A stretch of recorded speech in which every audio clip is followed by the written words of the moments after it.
The rain was lashing against the windshield of my SUV, making the world outside look like a blurred watercolor nightmare. I gripped the steering wheel, my knuckles white, as the speedometer climbed to 65 miles per hour. I pressed the brake pedal. Nothing. I pumped it again, harder this time, feeling the cold, sickening emptiness of a system that had been completely severed. Behind me, through the rearview mirror, I saw the headlights of a black sedan. Killian's sedan, following at a safe distance, waiting for the impact. He wasn't there to help.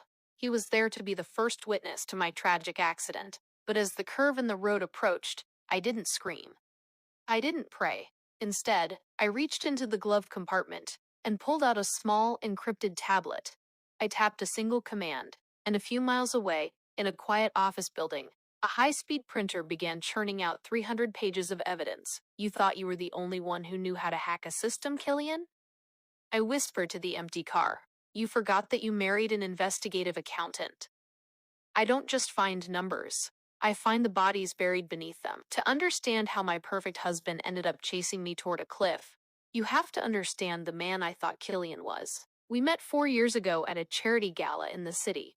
He was a high-flying investment strategist, with a smile that felt like sunshine and eyes that seemed to see right into my soul.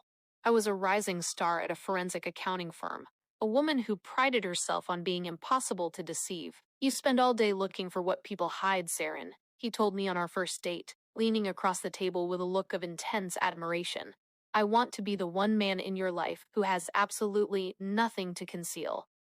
I want to be your safe harbor. I fell for it. I fell for all of it. Our marriage was a fairy tale that belonged on the cover of a magazine. We lived in a glass-walled penthouse, traveled to the Swiss Alps every winter, and spent our evenings planning a future that included 3 children and a quiet life in the countryside. Killian was the protector. He handled the insurance, the taxes, and the long-term investments. You deal with the world's stress all day, honey, he would say, kissing my forehead as he took the mail from my hand. Let me handle our world. You just focus on being happy. For 3 years, I believed him. I let my guard down. I stopped checking the spreadsheets. I stopped looking for the anomalies. I thought I had finally found the one thing money couldn't buy: true security. The first red flag wasn't a lipstick stain or a hidden phone. It was a digital ghost.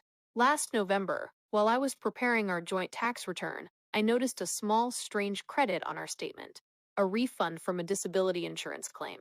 It was only for $500, but as an accountant, I knew that credits don't just appear. I asked Killian about it over dinner. Oh, that? He didn't even look up from his steak. It was a clerical error from the health insurance company. I spent 3 hours on the phone with them to fix it. Don't worry about it, Saren. It's handled. Most wives would have dropped it. But my brain is wired to find patterns. A week later, I noticed that Killian had started taking our shared car to the shop more often. He said it was for routine maintenance, but the SUV was less than a year old. Then, there was the phone. Killian had always been open with his devices, but suddenly, he began using a secondary encrypted messaging app. He claimed it was for high-stakes client confidentiality. Then came the physical symptoms. I started feeling dizzy after my morning coffee. My vision would blur, and a heavy, lethargic weight would settle in my limbs. I went to our family doctor, a man Killian had recommended, and he told me it was generalized anxiety. You're working too hard, Saren, the doctor said, patting my hand. Take the medication Killian picked up for you. It will stabilize your moods. That was the moment the forensic accountant in me woke up from her long sleep. I didn't take the pills. Instead, I took one to a private lab for testing. The result? It wasn't an anti-anxiety med. It was a potent sedative that, over time, would mimic the symptoms of early-onset dementia or severe depression. My safe harbor was trying to drown me. I didn't confront him. If my years in accounting taught me anything, it's that the person who is stealing from you is always 3 steps ahead if you alert them too early. I began a shadow audit of our entire life. I installed a keylogger on the home computer and mirrored the data from our smart home hub. What I found shattered the last remnants of my heart. Killian wasn't just having an affair with Tessa, a high-ranking executive at a major life insurance firm. He was valuing me. In a hidden cloud folder, I found the policy. It wasn't just a standard life insurance plan. It was a $10 million accidental death and dismemberment policy with a double indemnity clause if the death occurred in a vehicle during inclement weather. The beneficiary wasn't a trust for our future children. It was a private offshore account in the Cayman Islands that Killian shared with Tessa, but the cruelty didn't stop at the insurance. I found documents where Killian had forged my signature on tax evasion schemes, using my professional credentials to shield his illegal trades. He had also filed fake medical bills in my name, claiming I was suffering from a progressive neurological disorder. He wasn't just planning to kill me, he was making sure that when I died, I would be remembered as a mentally unstable woman who had committed financial fraud. He was going to walk away with $10 million and a clean reputation, leaving my memory in the gutter. I watched him on the hidden cameras I had placed in his office. I watched him and Tessa sipping champagne, laughing as they looked at a map of the mountain road we were supposed to take for our anniversary getaway. The ECU hack is ready, Tessa whispered, leaning her head on his shoulder. Once she hits 60, the brakes will lock, and the steering will prioritize the right side embankment. It'll look like she panicked in the rain. She always was a bit high-strung, Killian replied, his voice dripping with a fake, practiced pity. The world will just think the stress finally got to her. I sat in the dark of my study, watching the man I loved plot my murder with the woman he was replacing me with. I didn't cry. My eyes were dry and burning with a cold, focused rage. He thought he was playing a game of chess. He didn't realize that I had already counted every piece on the board, and I knew exactly how to make him checkmate himself. I spent the next 48 hours in a fever of activity. I didn't go to the police, not yet. I knew that with his family's connections, he might be able to explain away a misunderstanding. I needed him to commit the act. I needed him to think he was winning. I anonymously tipped off the IRS about the tax evasion, providing them with the exact offshore account numbers I had found. I sent a whistleblower packet to the head of Tessa's insurance firm, detailing her involvement in fraudulent claims. And most importantly, I contacted a friend in the tech security industry to install a black box recorder in my SUV, one that would capture the exact moment the software was hacked. The night of our anniversary trip arrived. Killian was extra attentive, making me a special tea that I secretly poured into the sink. He kissed me, telling me how much he looked forward to our fresh start in the mountains. I'll follow you in the sedan, honey, he said, adjusting his coat. The SUV is safer in this rain, and I have a few work calls to finish before we get to the lodge. He was setting his alibi. He wanted to be behind me so he could witness the accident and call 911 immediately, playing the role of the grieving, heroic husband who tried to save his wife. As I drove into the storm, my heart was hammering, but my mind was a steel trap. I felt the moment the virus hit the car's computer. The steering grew heavy, and the brake pedal went soft. This was it. This was the perfect crime he had spent months designing. But Killian forgot one thing. I am a forensic accountant. I don't just look for what's missing, I look for what's added. I had installed a manual bypass switch under the dashboard weeks ago. I looked in the mirror at the black sedan following me. I saw Killian's face through the rain, a mask of cold, patient anticipation. He was waiting for me to go over the edge. He was waiting for his $10 million payday. I tapped the tablet on the passenger seat, sending the final batch of recordings to the authorities. Happy anniversary, Killian, I whispered. I flipped the manual bypass switch. The brakes grabbed the road with a screech of defiance. The SUV swerved, but not toward the cliff. I executed a perfect, controlled skid, bringing the vehicle to a halt right across both lanes, blocking his path. Killian slammed on his own brakes, his sedan skidding to a stop just inches from my door. For a long, breathless moment, we stared at each other through the pouring rain. His face shifted from shock to confusion, and then to a dark, murderous realization. He stepped out of his car, the rain soaking his expensive suit, his eyes filled with a terrifying primal rage. He thought he could still finish this. He thought he could just push me over. But then, the mountain road was suddenly flooded with a different kind of light. Blue and red strobes cut through the darkness from both ends of the pass. Killian Thorne, a voice boomed over a megaphone. Step away from the vehicle and put your hands where we can see them. I stepped out of the SUV, standing tall in the freezing rain. I didn't look like a victim. I looked like the woman who had just liquidated his entire existence. The thing about insurance, Killian, I shouted over the wind, is that it only pays out if you can prove you're innocent. And I've spent the last 3 months proving you're anything but. The red and blue lights danced across the wet pavement, reflecting in the puddles like shattered glass. I stood by the open door of my SUV, my hair plastered to my face, watching as the police swarmed Killian. He didn't fight. He stood frozen, his eyes darting from me to the officers, his brain desperately trying to find a lie big enough to cover the truth. Saren, what is this? He called out, his voice cracking, trying one last time to play the concerned husband. I thought you crashed.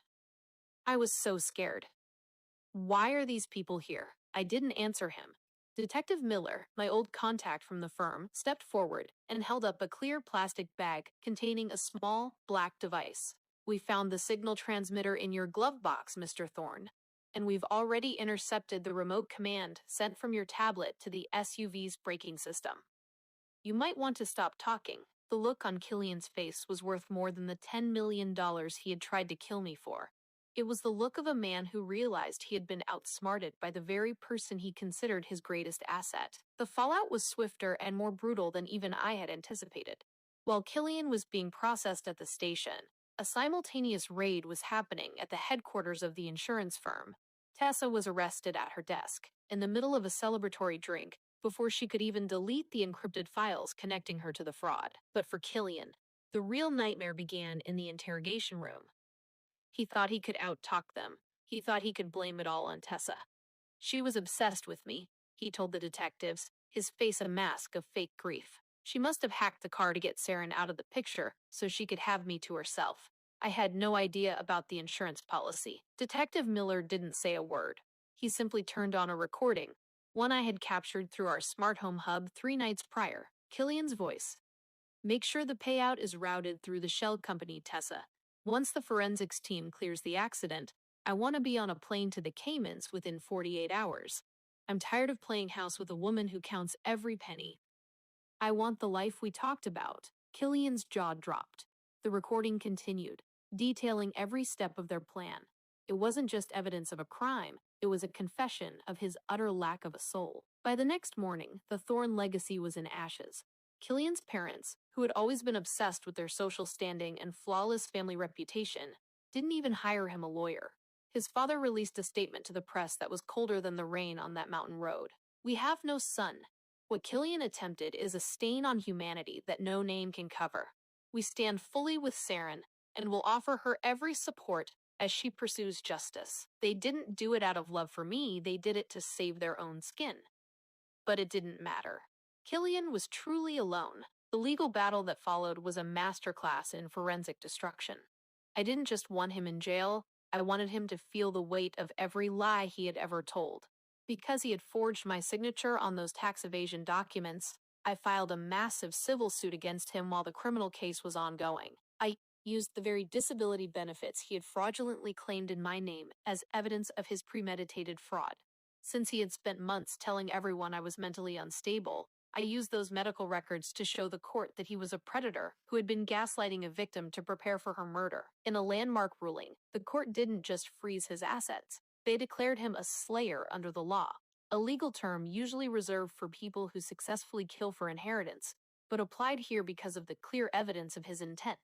Under this ruling, he was disqualified from any marital assets, the penthouse, the offshore accounts he thought were hidden, the family heirlooms. Everything was forfeited to me as restitution. 6 months later, I stood in a courtroom for the final sentencing. Killian looked unrecognizable. The golden boy charm had evaporated, replaced by a gray, hollow bitterness. He had lost his hair, his weight, and his arrogance. Do you have anything to say to the court? The judge asked. Killian looked at me, his eyes burning with a pathetic kind of regret. Not regret for what he had done to me, but regret that he hadn't been smarter about it. I loved her, he whispered, a final useless lie. The pressure it changed me. The pressure didn't change you, Killian, I said, standing up to address the court, my voice not trembling for a second. The pressure just stripped away the mask. You didn't love me. You loved the idea of owning me, and you didn't fail because of a clerical error. You failed because you forgot that I am the one who finds what people try to hide. I was the one who balanced your books, and today, I am the one who's closing them. Killian was sentenced to 25 years without the possibility of parole for attempted first-degree murder, insurance fraud, and identity theft. Tessa received 15 years. As for the insurance payout, I never touched a cent of the $10 million. I didn't want death money. Instead, I legally redirected the entire policy amount into a foundation I started called the Harbor Project. It's a nonprofit that provides forensic accounting and legal aid to women who are victims of financial abuse and intimate partner fraud. I wanted to make sure that no other woman would have to hack her own car just to survive her husband. I moved out of the glass penthouse. It was too cold, too much like a cage. I bought a small historic house by the coast, a place with thick stone walls and a garden that needed work. One evening, about a year after the sentencing, I was sitting on my porch, looking out at the ocean. The air was salt thick and honest. My phone buzzed. It was a message from Detective Miller. Killian tried to appeal today. It was denied in less than 10 minutes. He's going to spend a long time thinking about that perfect crime of his. I smiled and put the phone down. I didn't feel the need to check his status anymore. He was a number in a database, a solved equation, a ghost that no longer haunted my halls. To every woman watching this or hearing my story, I want you to understand one thing. Trust is a gift, not a requirement. The moment someone tells you to not worry about the details, or says you're being too sensitive about your own life, that is the moment you need to start looking at the books. Never let anyone manage your world so completely that you become a stranger in it. Your intuition is your radar, and your independence is your armor. I was almost a headline. I was almost a payout. I was almost a memory, but I chose to be the one who survived. I didn't just break the brakes, I broke the cycle. I am Saren Vance. My life is no longer an insurance risk. It is a masterpiece of my own making. Always remember, your value is not a number on a policy. Never let someone else hold the pen to your life, or they might just try to cross you out.